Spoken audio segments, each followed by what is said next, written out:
Firstly, going back to the first year, the Times Higher, international paper now, picked up our story of the students doing that exercise of interviewing Gloucestershire residents. And there is a ditty, well known in the UK, of Dr. Foster went to Gloucester in a shower of rain. So we got on the front page of the Times Higher with that cartoon. So we're quite proud of our innovation, hitting the international press. That's the outcome of the project. Many of the examples I've taken are from there. In fact, generally speaking, if you're interested in these topics, this is a small sample of projects that I've got on my website. And the final year projects, most of the ones came from that piece of work. Some of them have been updated. But this cartoon, I think, summarised that argument I was just making. And I use that first when I've been running workshops and developing an inclusive curriculum. I've done quite a lot of work in previous years on supporting the learning of students with a variety of disabilities. And that's the sort of argument we've made, that you make reasonable adjustments for disabled students so that it's a level playing field. And the argument came up, well, why make that reasonable adjustment for just disabled students? Why not make it for all the students? So give them the choice of how they're assessed. Why do it just for disabled students? Because you have a dyslexic student or a student with a hearing impairment. Why not make it available for everybody? And that's really where we've continued the argument. Much developing an inclusive curriculum is to provide choices for everybody. And as Lewis Elson says, I mentioned earlier, it says, it's probably unfair to treat all students as if they're the same, when clearly they're not. But that's what we do in higher education, particularly in the assessment area. We tend to have one assessment for all our students. We think that's being fair. It's ridiculous, actually. Why not have 2 or 3 assessments, which, we have the creativity to design assessments which will broadly test the same learning outcomes. 2 things will happen if you, guarantee, if you actually have a choice of assessments. One, your satisfaction scores will go up, your ratings from your students will go up, because people are choosing things they're more interested in. And if they're choosing things they're more interested in, the second impact will be your average marks should go up as well, because they will put more effort into it, and therefore will do better things. Those are both things you want. You encourage learning by getting students to do things that they're interested in and get better marks. Why wouldn't you have a choice of assessment? And this is just being illustrated here with dissertations, but it's a much broader argument which can go over all higher education. So any comments or questions on where we've got to so far? I wouldn't want it always to have choice. There are times that we need to take students outside their comfort zone, and I think everyone should, for example, have to do an oral presentation at some point. They can't simply choose not to, and some of our students would like to avoid that. They're uncomfortable. There's some things that we need to get them to do anyway. So I wouldn't want choice everywhere, but I think we can do more choice than we do generally, would be my argument. Okay, I'm going to move us on. There's quite a lot more we can cover. What we've done so far is a lot of examples, and I spent quite a lot of time there because experience tells me that's where things come alive. You say, well, if they can do it, I can do it. This is not, difficult. But there is some theory behind this. There are some, arguments behind it which I just want to make 1 or 2 more explicit. And we've made a lot of use of the work of Marcia Baxter McGolder, happens to come from that institution, Miami University. And this is a classic case of somebody who is not, or was not until relatively recently, recognised in her own institution. That's not uncommon. She was on the international keynote circuit, lauded as that, having a great influence on many people's work around the world, but wasn't actually recognised in her own institution. That's not uncommon. She, 20 years ago now, did a piece of ethnographic research in psychology, looking at the intellectual development of her students over 4 years. And she developed her ideas about self-authoring and learning communities based on that research.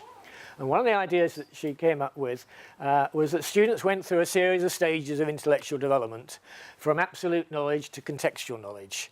It happened to be a 4-stage model in her case, but don't worry about that. But you'll all recognise that often when our students come in at the beginning of the courses, they very much see things in black and white. It's correct or it's not. And they're very dependent on us to tell them, have I got the right answer? one of the challenges of higher education is that when you take them through that intellectual stages, they begin to see the world much more in shades of grey. And if you change the assumptions, you change the answers you get. It becomes much more contextual. And that's common, I think, on all disciplines. And that's what higher education is about, is looking at the nuances and understanding that. What she found is that relatively few of her students got to that final stage after 4 years. And privately, she'd say some of her colleagues she didn't think had quite reached that either. But what she then, subsequent work she's done, she's found that doing things like inquiry-based learning, active learning of various kinds, speeds up the rate at which students go through those intellectual development.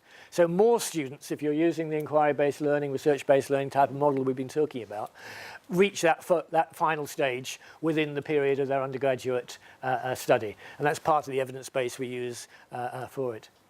There's a nice story that goes behind this, because this is the place I said David Hodge moved to when he introduced the student-to-scholar model that we talked about earlier.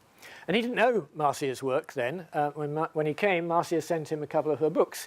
And he suddenly realized that his in-principle idea about doing inquiry-based learning, there was a theoretical context behind it. And it was actually by somebody in his own institution. So she moved from somebody who wasn't recognized. The last 4 or 5 years or so of her career, she's now retired, she spent in a central unit helping develop this student-to-scholar model implemented across the whole institution. So she moved from being just the professor of psychology to being central to the whole model to affect student learning right across the institution.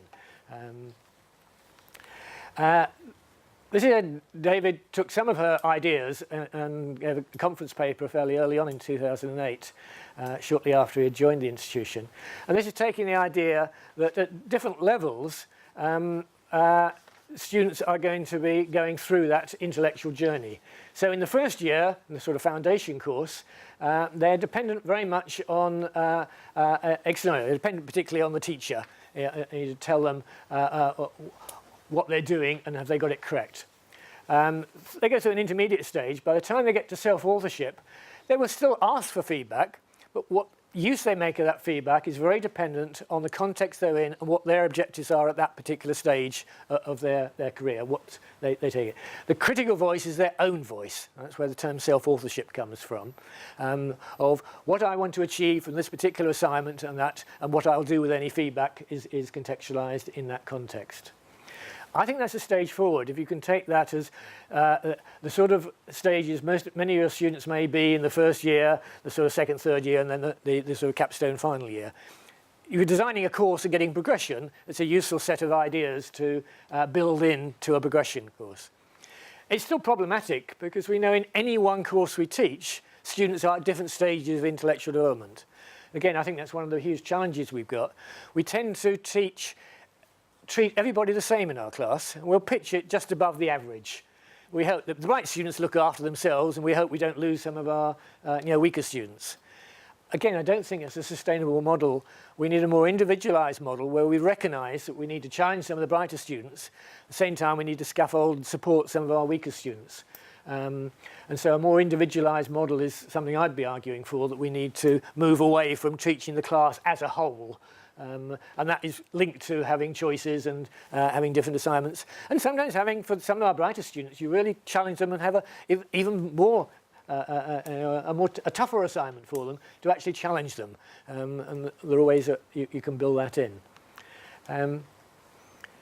Inquiry-based learning is not one thing. There's several different forms of inquiry. A very common idea is the extent to which it's structured. Do you perhaps give the students, the question, go and get some data, and then you help them interpret it? Or is it guided? You might still give them the question, but they have a choice of the methods they use to guide it and how they write it up. Or is it open? They'll come up with the question themselves, and you're much more a supervisory relation, there as a critical friend type of one. And some work that Rachel Spronken-Smith, another geographer as it happens, she's moved into educational development. A lot of geographers move in that direction. A lot of educational developers have been geographers in the past, and we were talking about this dinner last night. She's in New Zealand at Otago University, and she had a national project where she collected information on inquiry-based learning courses across any discipline in New Zealand. And she used two of the ideas that we've talked about today to structure that piece of work. And she identified the extent to which the courses were structured, guided or open, and the extent to which the exercises were open-ended, discovery-oriented, or more information-oriented, and it's new for them but not new for society. And she used those two. And she used this to develop a model of curriculum development. So this is where you might do in the first year. It would be largely information-oriented activity, and it would largely be structured. Move up to the second year of a course, you'd stand back a little bit, be a bit more guided, give them a bit more choice, and you would increase the proportion which was at the discovery end. We don't know what the answer is going to be. Let's work on this together. And then the final year, this happens to be a 3-year course, it would be predominantly open-ended, and it would be predominantly at the discovery-oriented end. And again, I think that's a useful idea if you're thinking in terms of inquiry-based learning at a program level. How do you get progression? Because I've seen numerous examples where somebody's doing something the final year, somebody's doing it the first year in the same department, they don't know what each other's doing, they're doing very similar things. They haven't thought of progression, that. And this is why I argue if you do something each year, then progression becomes a critical issue about how you move things on rather than just repeating things. So I think that model is a step in the right direction.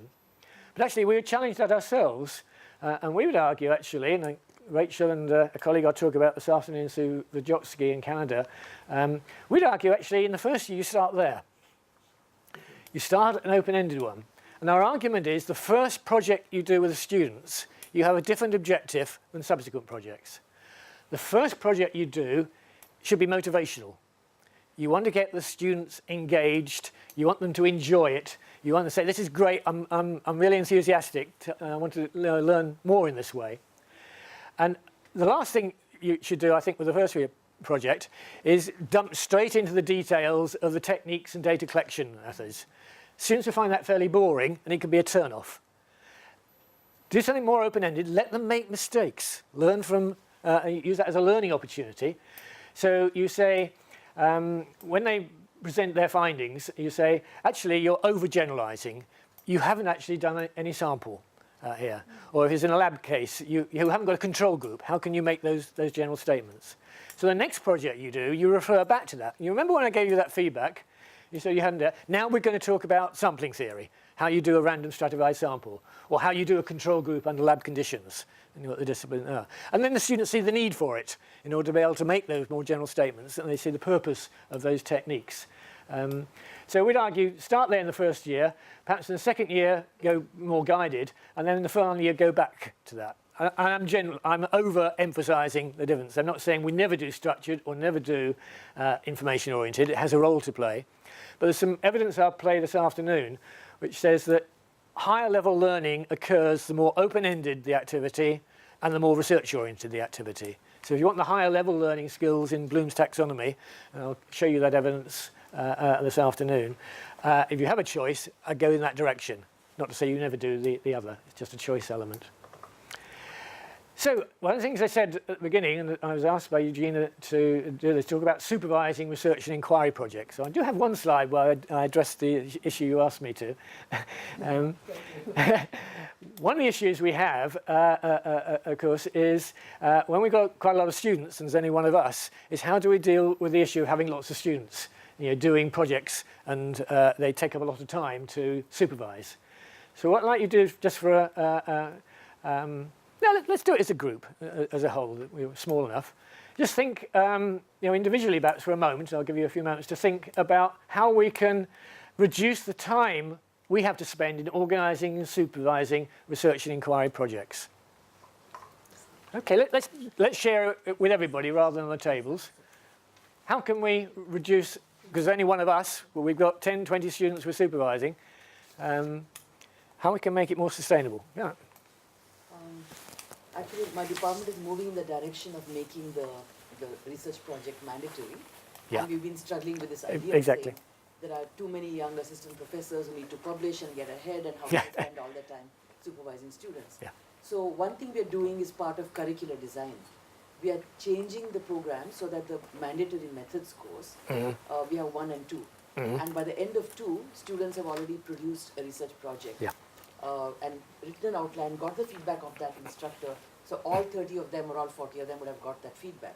Yeah. So when they move to working with the supervisor, they're already fairly organized in terms of having found a topic, more or less, and knowing having some idea of how to go ahead with the project. Yeah. I think this will considerably reduce individual staff time. Yeah, and enhance the quality of the work they're producing. Yeah, I've often argued, you start your final year project in day 1 you join the institution. You can actually say to the students, look, in 3-4 years' time, you're going to be doing some of this. We're going to help you develop the skills, the management, the data collection, the project organisation skills to do an effective one.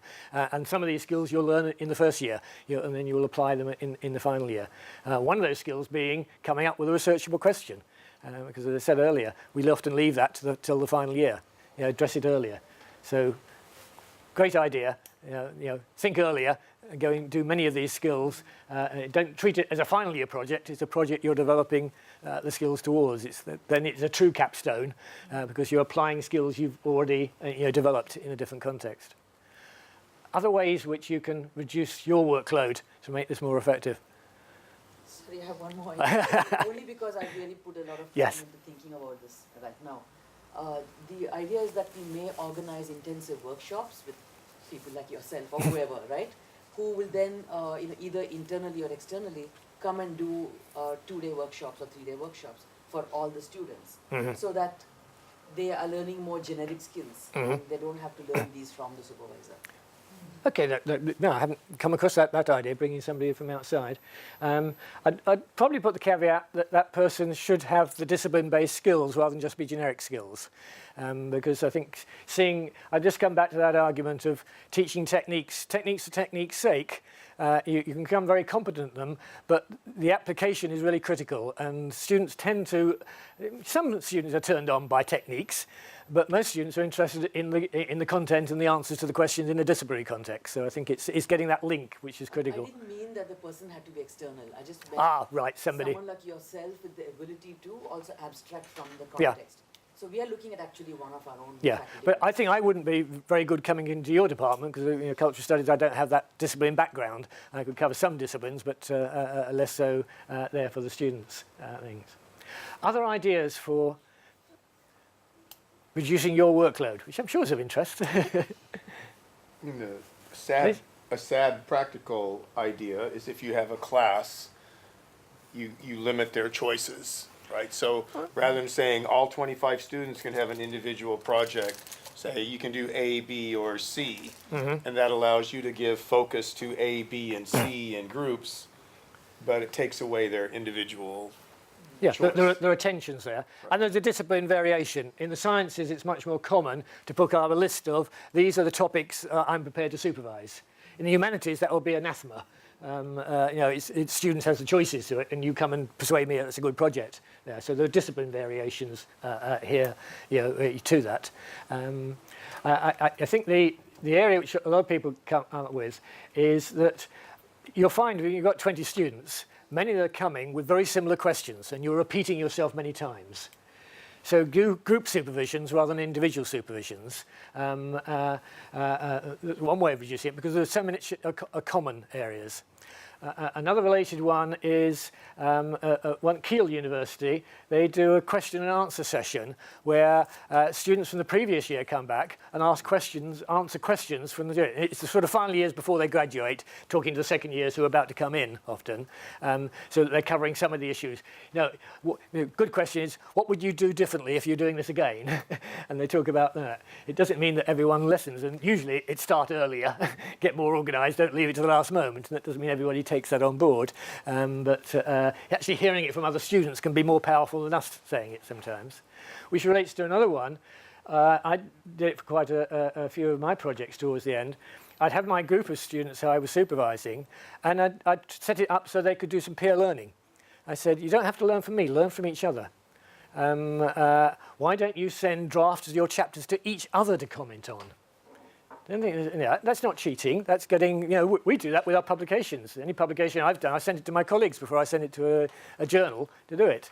You can do the same So you learn from each other, you support each other, and that can go beyond the academic. It can often just be the emotional side of doing projects and working on your own. I can't get my head around this. I'm having a nervous breakdown. Talking to somebody else at your own level can be, a very effective way of doing that.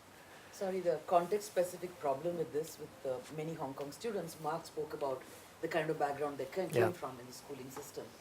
The problem is that people don't trust each other, people are rivals with each other, people don't want to get feedback from another person, they're also afraid of losing face, and there are so many complicated issues with interpersonal relationships. So peer learning doesn't work, in my experience.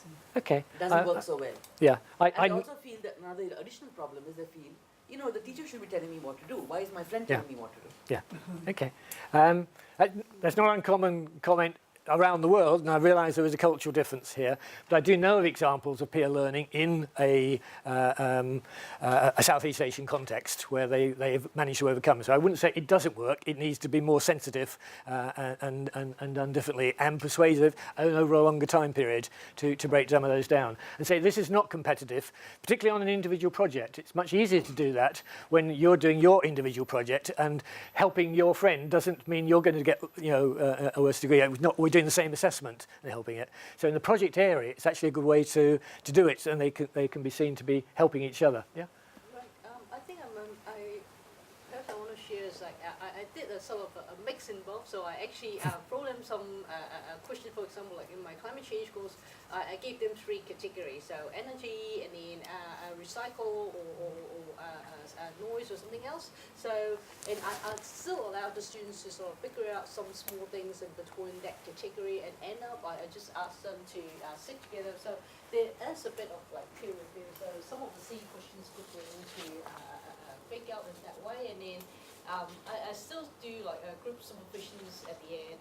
So I think that might save a bit of time, like having the same group of interest of students in the same way. But I do allow them to say, okay, so they had a friends that they can work together. So finally, some of them, even though they work on different part of energy, for example, one of them on light energy, one of them on something else, but they could share some of the same challenges and in question. But you're right, some of them, they don't really happy to show their work to the others, but they sort of comfortable enough to discuss, or asking sometimes they might be even more comfortable asking silly questions in between them rather than me. So they only comes up when both of them, or like 3 of them, 5 of them couldn't be able to answer that question, they come back to me. So I guess I save a bit of time in between it. Good.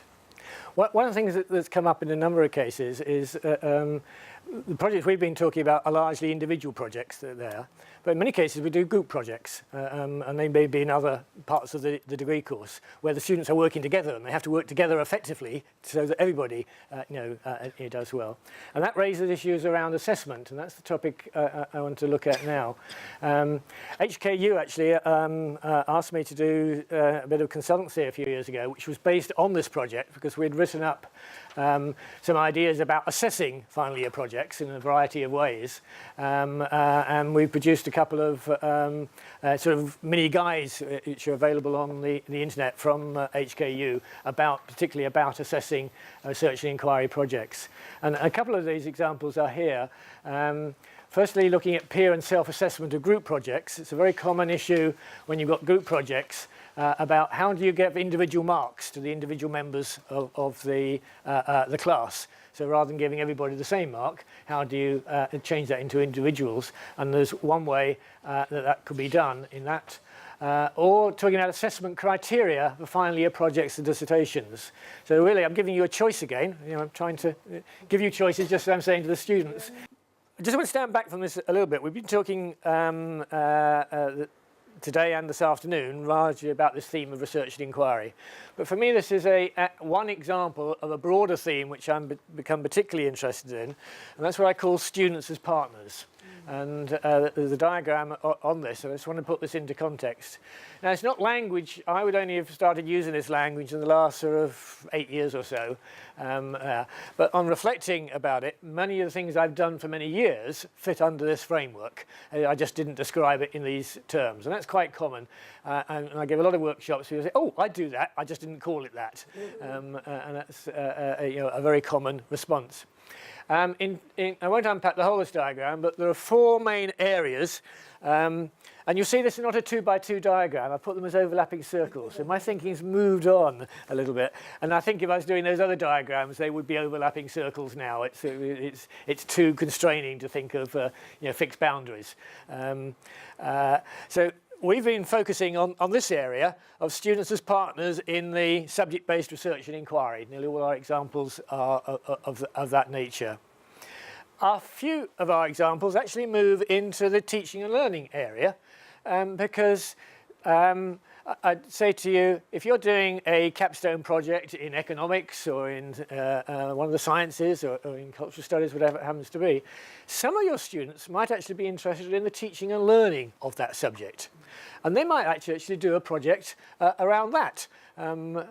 Teaching and learning projects, some of us will be involved in doing what I call subtle projects, scholarship and teaching and learning projects, investigating what goes on in our classrooms, investigating. But increasingly, around the world, students are getting involved in that as well and co-presenting often with faculty at international conferences and national conferences and institutional conferences on their findings about things. Because they're actually very interested in the teaching and learning that they're receiving. So they have a natural curiosity. So one thing I think you've brought it out, allow students, if they're interested, to do a teaching and learning project related to your discipline rather than just the subject matter of the discipline, because some students would be interested in that. Very broad area is students involved in learning, teaching, assessment. We'll cover a little bit of that this afternoon, but things like peer learning, peer assessment would very much come into that sort of area where students are involved. And it's just beginning. This would be the smaller circle if we were really putting it in terms of students involved in curriculum design and pedagogic consultancy.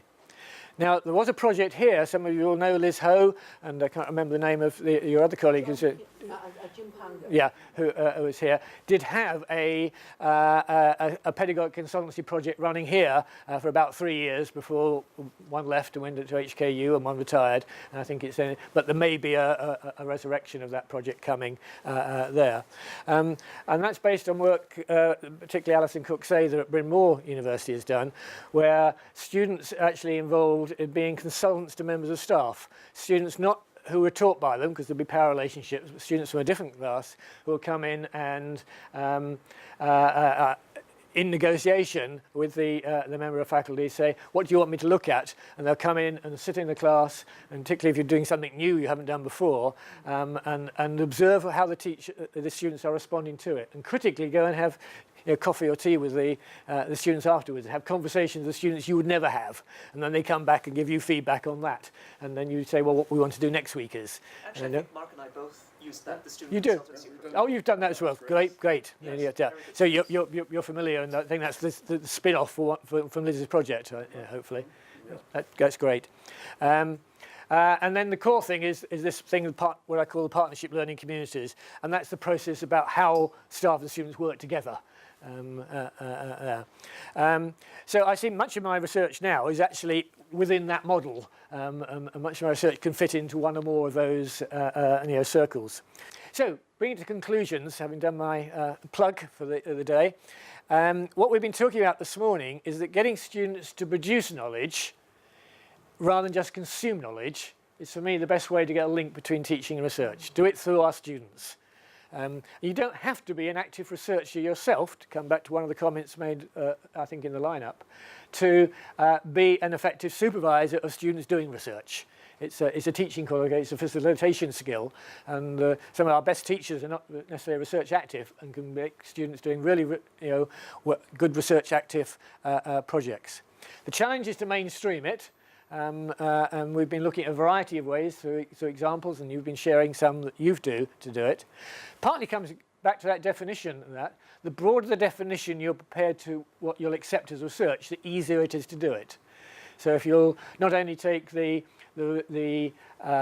discovery research ones, but taking Boyers for scholarships, some of you may be familiar with, not just discovery research, but applied research, teaching and learning, investigating teaching and learning, and doing community-based type, work. Just as you broaden out what will count as research, it is easier to involve the students in.